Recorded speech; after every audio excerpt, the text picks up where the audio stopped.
Hello everyone, ಹೇಗಿದ್ದೀರಾ? Welcome back to Pavi vlogs. ನಾನಿವತ್ತು prawns ಮತ್ತು ಆಶ್ಕರ್ಡ್ ಕರಿನ ಮಾಡ್ತಿದ್ದೀನಿ. ಆಶ್ಕರ್ಡ್ ಅಂದರೆ ಬೂದು ಕುಂಬಳಕಾಯಿ. ಇದರ ಕಾಂಬಿನೇಷನ್ ಅಂತೂ ತುಂಬಾ ಅದ್ಭುತವಾಗಿರುತ್ತೆ. ಪ್ಲೇಟ್ ಪೂರ್ತಿಯಾಗಿ ಊಟನ ಖಾಲಿ ಮಾಡಬಹುದು.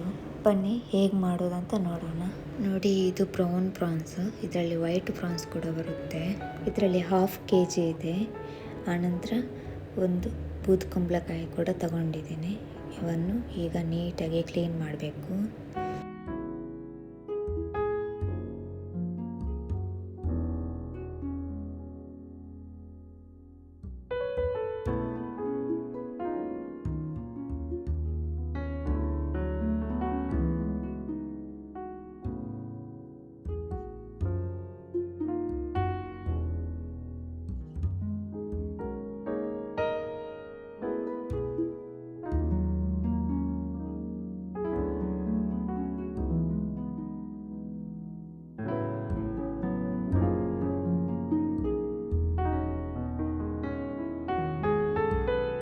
ಇವಾಗ ಕ್ಲೀನ್ ಮಾಡಿ ಆಗಿದೆ.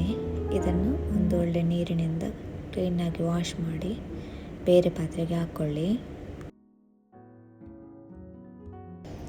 ಇವಾಗ ಫ್ರಾನ್ಸ್ನ ಮ್ಯಾರಿನೇಟ್ ಮಾಡೋದಕ್ಕೆ 1 ಸ್ಪೂನಷ್ಟು ರೆಡ್ ಚಿಲ್ಲಿ ಪೌಡರ್, ಸ್ವಲ್ಪ ಅರಶಿಣ, ಆನಂತರ ಸ್ವಲ್ಪ ಉಪ್ಪನ್ನು ಹಾಕಿ ಚೆನ್ನಾಗಿ ಮಿಕ್ಸ್ ಮಾಡಿ ಎತ್ತಿಡಿ.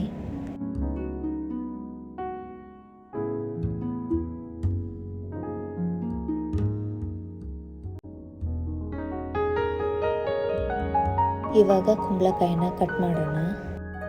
ಇದರ ಸಿಪ್ಪೆ ಎಲ್ಲ ತೆಗಿಬೇಕು.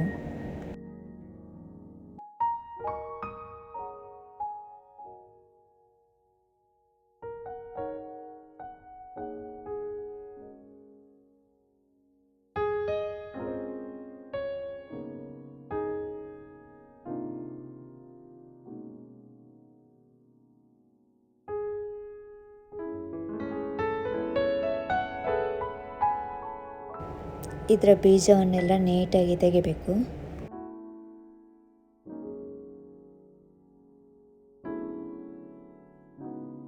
ಆನಂತರ ಸಣ್ಣ ಸಣ್ಣದಾಗಿ ಕಟ್ ಮಾಡಬೇಕು.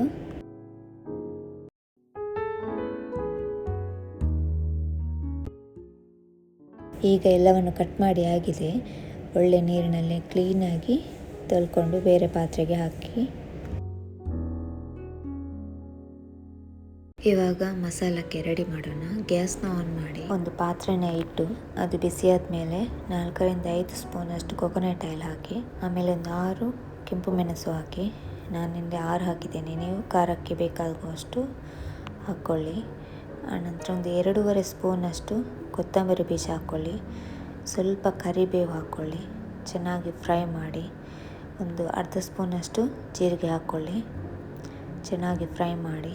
ನಂತರ ಒಂದು ನೀರುಳ್ಳಿ ಹಾಕಿ, ಆಮೇಲೆ ಅರ್ಧ ಕಪ್ಪಷ್ಟು ತೆಂಗಿನಕಾಯಿ ಹಾಕಿ.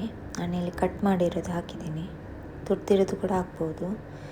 4ರಿಂದ 5ರಷ್ಟು ಬೆಳ್ಳುಳ್ಳಿ ಹಾಕ್ಕೊಳ್ಳಿ, ಚೆನ್ನಾಗಿ ಫ್ರೈ ಮಾಡಿ. ಫ್ರೈ ಆದಮೇಲೆ ತಣ್ಣಗಾಗಲು ಬಿಡಿ.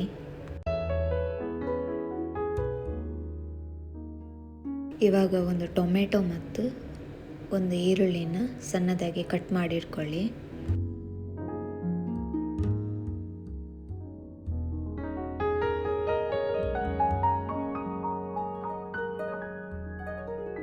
ಇವಾಗ ಒಂದು ಕಡಾಯಿನ ಇಟ್ಟು ಅದು ಬಿಸಿ ಆದಮೇಲೆ 4ರಿಂದ 5 ಸ್ಪೂನಷ್ಟು ಕೊಕೊನಟ್ ಆಯಿಲ್ ಹಾಕಿ, ಸ್ವಲ್ಪ ಸಾಸಿವೆ ಮತ್ತು ಕರಿಬೇವು ಹಾಕಿ, ಒಂದು ಈರುಳ್ಳಿನ ಹಾಕಿ ಚೆನ್ನಾಗಿ ಫ್ರೈ ಮಾಡಿ. ಚೆನ್ನಾಗಿ ಫ್ರೈ ಆದಮೇಲೆ ಒಂದು ಟೊಮೆಟೊನ ಹಾಕಿ ಮಿಕ್ಸ್ ಮಾಡಿ. ಟೊಮೆಟೊ ಸಾಫ್ಟ್ ಆಗುವವರೆಗೂ ಬೇಯಿಸಬೇಕು. ಅದಕ್ಕೆ 1 ಸ್ಪೂನಷ್ಟು ಉಪ್ಪು ಮತ್ತು ಅರ್ಧ ಸ್ಪೂನಷ್ಟು ಅರಶಿನ ಹಾಕಿ ಮಿಕ್ಸ್ ಮಾಡಿ. ಇವಾಗ ಒಂದು ಲಿಡ್ನ ಕ್ಲೋಸ್ ಮಾಡಿ ಒಂದು 2 ಮಿನಿಟ್ಸ್ ಬೇಯಿಸಬೇಕು. ಅದು ಬೇಯುವಷ್ಟು ಹೊತ್ತಿಗೆ ನಾವು ಗ್ರೈಂಡ್ ಮಾಡೋಣ. ಒಂದು ಸಣ್ಣ ತುಂಡು ಹುಣಸೆ ಹುಳಿ ಹಾಕಿ, ಒಂದು ಅರ್ಧ ಸ್ಪೂನಷ್ಟು ಅರಶಿನ ಹಾಕಿ, ಸ್ವಲ್ಪ ನೀರನ್ನು ಹಾಕಿ ಇವಾಗ ಮಿಕ್ಸಿಯಲ್ಲಿ ಗ್ರೈಂಡ್ ಮಾಡಬೇಕು. ಇವಾಗ ಮಸಾಲೆ ಚೆನ್ನಾಗಿ ಗ್ರೈಂಡ್ ಆಗಿದೆ. ಈ ಕಡೆ ಟೊಮೆಟೊ ಕೂಡ ಒಳ್ಳೆ ಸಾಫ್ಟ್ ಆಗಿದೆ. ಇವಾಗ ನಾವು ಇದಕ್ಕೆ ಬೂದು ಕುಂಬಳಕಾಯಿ ಕಟ್ ಮಾಡಿರೋದನ್ನು ಹಾಕಬೇಕು. ನಂತರ ಅದಕ್ಕೆ 1 ಸ್ಪೂನಷ್ಟು ಉಪ್ಪನ್ನು ಹಾಕಿ ಚೆನ್ನಾಗಿ ಮಿಕ್ಸ್ ಮಾಡಿ ಲಿಡ್ ಕ್ಲೋಸ್ ಮಾಡಿ ಒಂದು 2 ಮಿನಿಟ್ಸ್ ಹಾಗೆ ಬೇಯಲಿಕ್ಕೆ ಬಿಡೋಣ.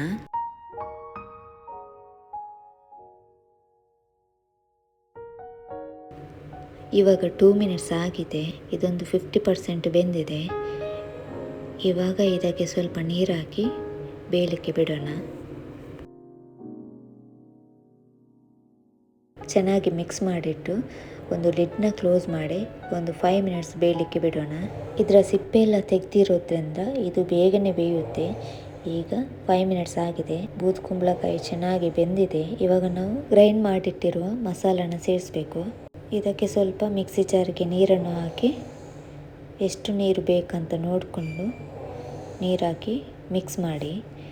1 ಸ್ಪೂನಷ್ಟು ಉಪ್ಪು ಹಾಕಿ ಚೆನ್ನಾಗಿ ಮಿಕ್ಸ್ ಮಾಡಿ ಆನಂತರ ನಾವು ಮ್ಯಾರಿನೇಟ್ ಮಾಡಿ ಇಟ್ಟಿರುವ ಫ್ರಾನ್ಸನ್ನು ಇದಕ್ಕೆ ಹಾಕಬೇಕು. ಹಾಕಿ ಚೆನ್ನಾಗಿ ಮಿಕ್ಸ್ ಕೊಡಿ. ಫ್ರಾನ್ಸ್ ಬೇಯಲಿಕ್ಕೆ ಒಂದು 7ರಿಂದ 8 ನಿಮಿಷ ಸಾಕು. ತುಂಬ ಫ್ರಾನ್ಸ್ನ ಬೇಯಿಸಬಾರ್ದು, ಅದು ರಬ್ಬರ್ ಥರ ಆಗುತ್ತೆ. ಹಾಗಾಗಿ ಲಿಡ್ನ ಕ್ಲೋಸ್ ಮಾಡಿಬಿಟ್ಟು ಒಂದು 7ರಿಂದ 8 ನಿಮಿಷದಷ್ಟು ಹೊತ್ತು ಬೇಯಿಸುವ. ಇವಾಗ ಒಂದು 8 ನಿಮಿಷ ಆಗಿದೆ ನೋಡಿ, ಒಳ್ಳೆ ಕುದೀತಾ ಇದೆ. ಫ್ರಾನ್ಸ್ ಕೂಡ ಚೆನ್ನಾಗಿ ಬೆಂದಿದೆ. ತುಂಬಾ ಚೆನ್ನಾಗಿರುತ್ತೆ ಇದರ ರುಚಿ ಅಂತೂ. ಇದನ್ನು ಕುಂಬಳಕಾಯಿ ಇಲ್ಲಾಂದರೆ ಸೋರೆಕಾಯಿ ಜೊತೆ ಕೂಡ ಮಾಡ್ಬೋದು ಇದೇ ರೀತಿ. ಆನಂತರ ನಾವು ಒಂದು ಈರುಳ್ಳಿನ ಚೆನ್ನಾಗಿ ಕಟ್ ಮಾಡಿ ಫ್ರೈ ಮಾಡಿಕೊಂಡು ಇದಕ್ಕೆ ಹಾಕಬೇಕು. ನಂತರ ಲಾಸ್ಟಿಗೆ ಇದು ತುಂಬಾ ಒಳ್ಳೆ ಟೇಸ್ಟ್ ಕೊಡುತ್ತೆ. ಆನಂತರ ಸ್ವಲ್ಪ ಕೊತ್ತಂಬರಿ ಸೊಪ್ಪನ್ನು ಕೂಡ ಉದುರಿಸಬೇಕು. ಇವಾಗ ನೋಡಿ, ಫ್ರಾನ್ಸ್ ಮತ್ತು ಆಶ್ಗರ್ಡ್ ಕರಿ ರೆಡಿಯಾಗಿದೆ. ತುಂಬಾ ಟೇಸ್ಟ್ ಆಗಿರುತ್ತೆ. ನೀವು ಕೂಡ ಒಮ್ಮೆ ಟ್ರೈ ಮಾಡಿ, ನಿಮಗೂ ಕೂಡ ತುಂಬಾ ಇಷ್ಟ ಆಗುತ್ತೆ. ಇದೇ ರೀತಿ ಮಾಡಿ. ಇದು ಅನ್ನ ಜೊತೆಗೆ, ದೋಸೆ ಜೊತೆಗೆ, ರೊಟ್ಟಿ ಜೊತೆಗೆ ಒಳ್ಳೆ ಕಾಂಬಿನೇಷನ್. ತುಂಬಾ ಟೇಸ್ಟ್ ಆಗಿರುತ್ತೆ. ನಿಮಗೆ ಈ ರೆಸಿಪಿ ಇಷ್ಟ ಆದರೆ ಪ್ಲೀಸ್ ಲೈಕ್ ಮಾಡಿ, ಶೇರ್ ಮಾಡಿ, ಸಬ್ಸ್ಕ್ರೈಬ್ ಮಾಡಿ.